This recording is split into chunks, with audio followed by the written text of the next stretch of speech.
Today on the Daily Dose, the Battle of Fort Sumter. One of 50 forts built after the War of 1812 exposed deficiencies in the nation's coastal defense network. Fort Sumter was built on a 2.4-acre island at the mouth of Charleston Harbor, designed to accommodate 650 soldiers, manning 135 artillery pieces.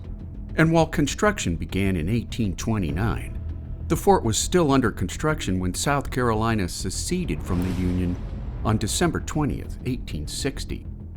Commanded by U.S. Army Major Robert Anderson, a standoff ensued in early January of 1861 when a resupply ship named the Star of the West was forced to turn back to sea due to heavy shelling by South Carolina gun emplacements dotting the coastal shoreline of Charleston Harbor. After President Abraham Lincoln's inauguration in March of that same year, rebel South Carolinian leaders made the fall of Fort Sumter a priority in their push for sovereignty and independence. Refusing to surrender to Confederate Commander P.G.T. Beauregard on April 11th, a day later, Beauregard opened fire on the fort at 4:30 a.m., leading U.S. Captain Abner Doubleday to return fire in defense of the fort, making the 34-hour Battle of Fort Sumter the first engagement of the American Civil War. Beauregard's 19 coastal batteries fired an estimated 3,000 rounds at the island fortress, blasting holes in Fort Sumter's 5-foot-thick walls before igniting fires within the fort's crumbling fortifications.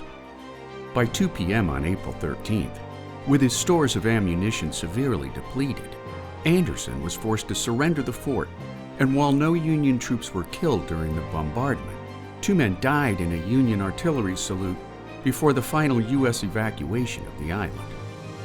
Fort Sumter would remain in Confederate control for the duration of the war, which proved to be a vital hole in the Union's Atlantic seaboard blockade of southern ports, making the Battle of Fort Sumter the first open hostilities in a bloody war to come. And there you have it, the Battle of Fort Sumter, today on the Daily Dose. Get your nerd on with the Daily Dose. And if you enjoyed today's episode, share the link with a friend or colleague so that they too can learn something new every day.